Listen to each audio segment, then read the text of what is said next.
This is We Need Rent Money presented by Zoom.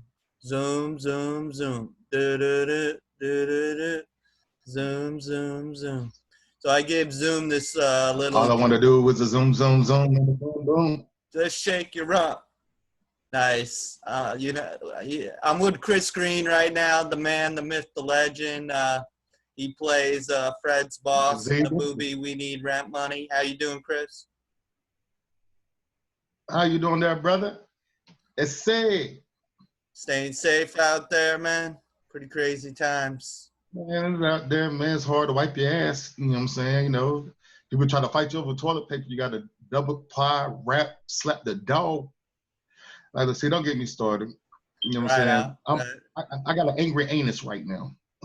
Okay, you might want to wipe that then. So what we're here today is to basically get the audience a better idea of you as a person than the wacky character that you play in the movie, which I can't wait for our audience to see your performance, which I thought was really great. So thank you again. Thank you, sir. Thank you. And so the first question I got for you is what got you into acting? I don't know. It was a thing where I think I was watching The Notebook, and I thought to myself, I'm better than that guy. So then I just started just going on auditions and everything and whatever, and slowly but surely, you know what I'm saying, climbing the ladder. That's how I feel about making movies. When I first started, like I always watched a terrible movie and I was like, I can make something better than that. So I put my money where my mouth is, did a bunch of shorts, and finally got the balls to do a feature. And here we are. So what has been your favorite role you performed? Favorite role?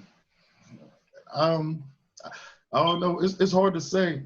Well, I mean, it'll be easy for me to say the one that I did, the big feature and whatever, translated. But I mean, I like them all the same. You get to play different things or whatever. So the more I can act, the more I love it in a film. But I love them all the same. Just playing different characters, being able to do different things. What has been your most challenging role, would you say? And for some reason, I don't know, it's my phone or what's going on, but we got a hella delay or something cracking up over here. I'm good on my side. There's no delay on my side.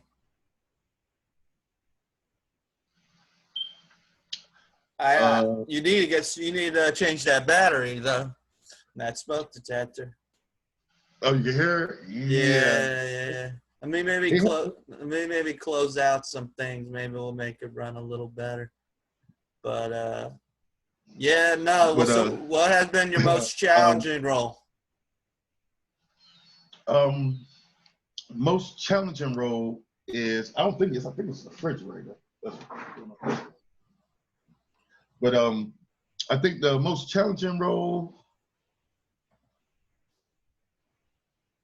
That's what I'm saying. That's a hard question. Just on the simple fact that I think that if you, as me, trying to grow and as an actor, they're all challenging. I mean, for at least the ones that got more serious, the more serious ones, translated and 200 proof. Just something that you usually don't play, like the normal, you know. Like more serious. More serious. Yeah, but if it's something about comedy, comedy. Oh, you know what I'm saying? Like even though that is challenging too, because you just gotta. Hey, if they ain't laughing, you ain't doing it right. Hey man, laughter is the best medicine. I totally agree on that, man. You know, some people just they try to be funny, but they're just not. So, yeah. So, what could you say about my movie? Obviously, without giving too much away.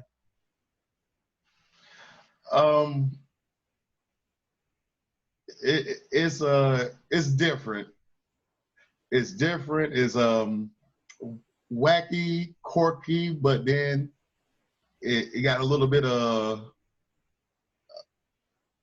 punches in there, you know what I'm saying? Little smart punches, you know what I'm saying? Like, you can't, you know what I'm saying? Don't expect it from We Need Rent Money. No, That's what, nothing is expected from me because we all need yeah, it. This yeah. isn't your first feature. I watched the trailer translated, and I saw your interview you did for promoting that movie. It was a Christian film.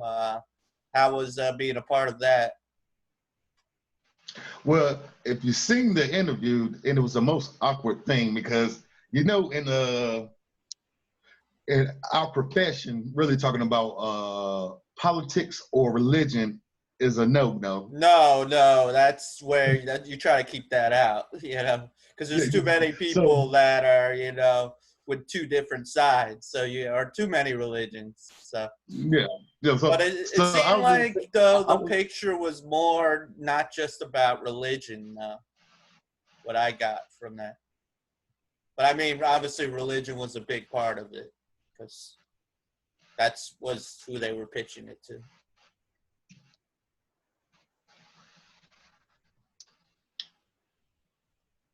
I'm trying to hear you out because you're breaking up a little bit.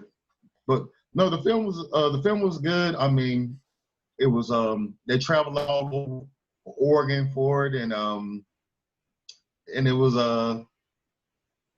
it was a great thing. They shot some of it here at my house, whatever he was saying, and having the cameras and the lighting and everything, and day after day after day. People don't understand. You wake up at 7, 8 o'clock, don't finish until 2 o'clock in the morning. Uh, a whole day worth of work, acting and getting stuff together. Well, But you, you didn't have to get that far to go to your bed. So yeah, yeah, you know what I'm saying. Well, for a little bit of it, for the house scenes, you know what I'm saying. It was a few more, but yeah, it was cool. right on, man, right on. You also were on the Librarian, a TNT show. How was that experience? That's obviously a bigger set.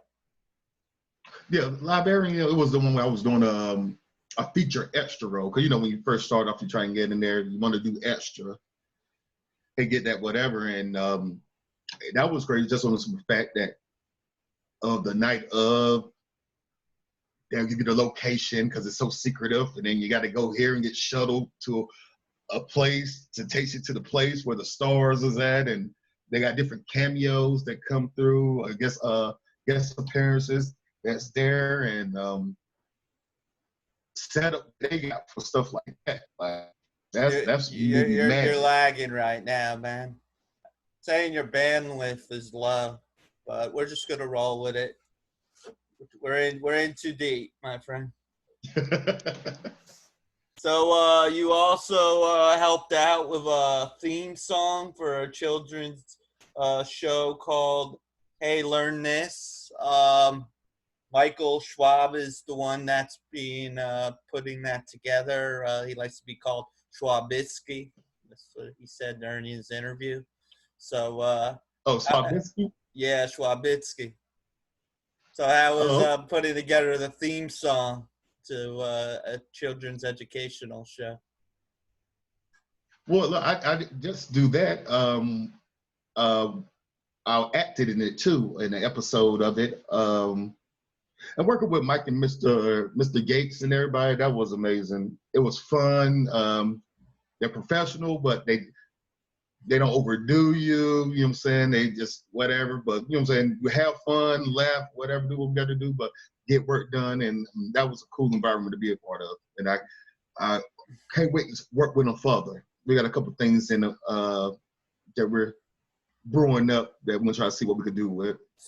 He never put that episode though on YouTube. I have to call him out next time I see him, because all you could see is the theme song on there. That's all you could see. So Was the lyrics tight? I mean, I was putting lyrics together. I mean, I was putting the dope. oh, I lyrics mean, together you made like forever. Schwab look like a gangster educational rapper.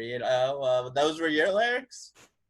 Oh no, Mike was the one that did it. He was the OG of the track. That's what I'm saying. I had a fun behind him. I didn't even want to write my verse after I heard his. I I was like, mean, damn, son, that shit mean, educational. that guy never stops. He really doesn't. And shout out to Michael Schwab and Rick Gates. Yeah, they're a Yep. lot of fun to work with. I've worked with them on many projects. And yeah, is there any new projects that you got in the works you'd like to talk about? We got a couple things coming up. But I'm gonna keep that in the threshold until we get we see what we got going and whatever. So we're gonna keep that behind the scenes for now. But now you're seeing people starting to open back up projects that it was doing and whatever. And like, I'm game. You know what I'm saying? You hit me up, let me know what you need. He'll be there. He's an actor. If you want serious, you can read the serious, the comedy. I knew when I had a feature film comedy, I had to have Chris Green. That was just the must. So I asked everybody at the end of these interviews if you had like an unlimited amount of money, no budget, would you have like a project in mind that you would want to direct or write, that you've been writing, something you would want to talk about, like, or you can talk about? Well, it's one that I can't talk about. You know what I'm saying? It's called Lachey, but because that's when we get to where we need to get to in this game. Mm-hmm. Then we'll start going through brainwashing through all of this. You know what I'm saying? Whatever. But it's one that I'm doing now. It's called Drowning Horses, and it's about black cowboy trying to make it in the country industry in Mississippi. You wrote this? No. And who's the writer? Who's the writer on it? It's me. It's all me. You know what I'm saying? It's all you? It's right all on. Me. You know what I'm saying? Until we sit at the round table, then we'll get to the round table, then we can come up with the script, like, and more in depth, but whatever. But it's crazy. Is it based on a true story? You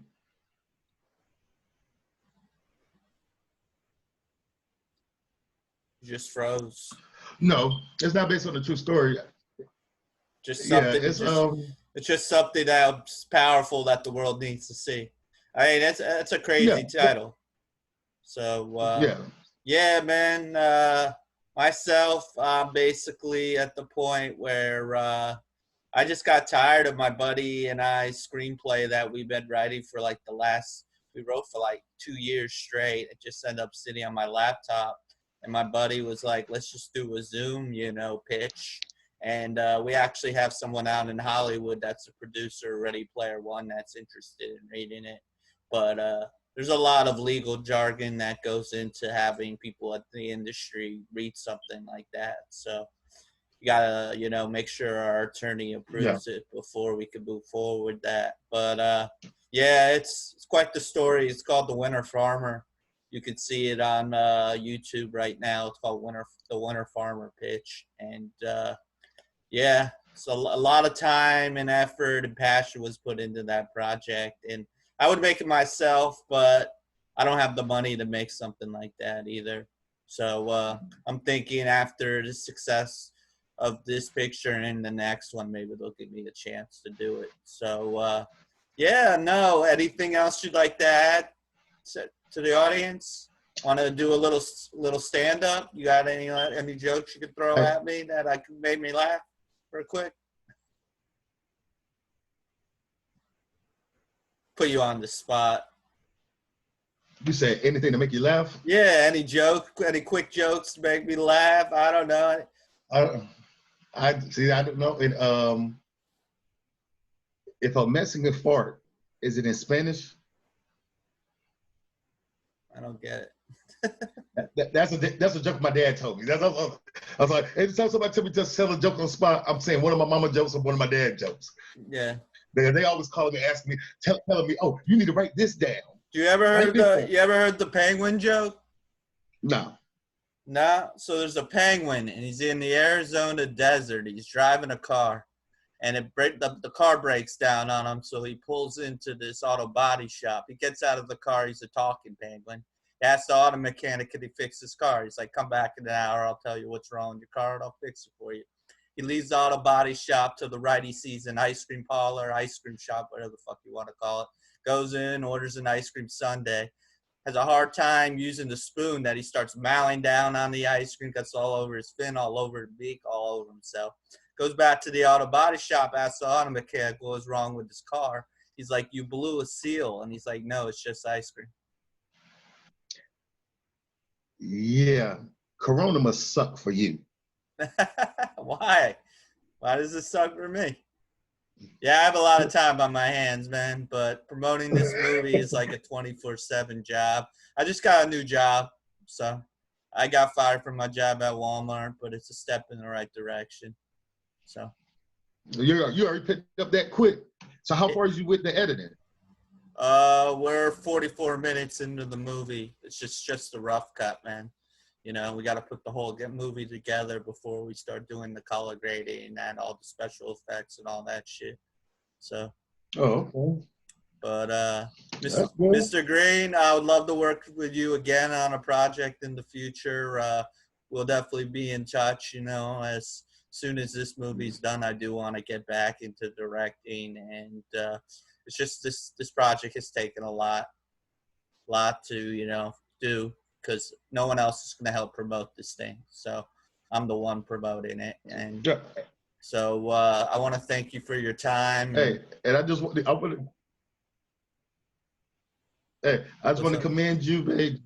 You had the drive, you had the vision, you went for it, you did your thing, it came out right. I met some amazing people, cast, behind the scenes, actors, actresses, and whatever, and you went through it and you did it, man. And I know it wasn't easy. No, far from easy, my Yeah. friend. Yeah. It was a lot of Yeah. stress, a lot of headaches, and there were times when me and Samson wanted to rip each other's heads off. But he's my dog, and if it wasn't for him telling me that true story about the whole rent story, We Need Rent Money wouldn't have been possible, and we needed to figure out something that we could shoot, So this was, I always laughed on set, telling him like how we could have just made a simple little love story with 5 actors, no more than like 4 or 5 locations. We have like over 10 locations, over 50 actors in this thing, and it's just like, and then I'm thinking to myself, would I want to go see that little love story? No, maybe because I wrote it and maybe because I made it, but like I want to make something that I would want to go see.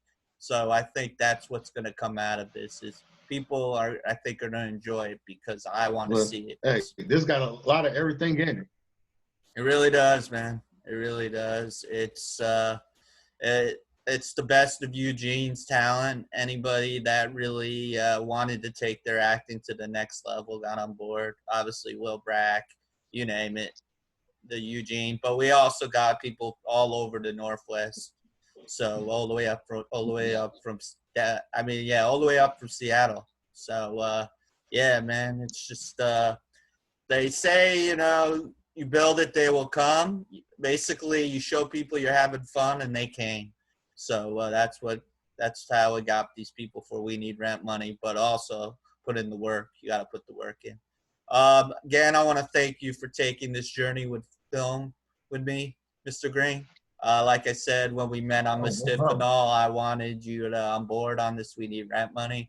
I'm glad we could have you as Fred's boss, and you did a great job again. This is We Need Rent Money presented by Zoom. Zoom, zoom, zoom. Do, do, do, do, do, do. Zoom, zoom, zoom. And the boom, boom. And the boom, boom. That, bro. And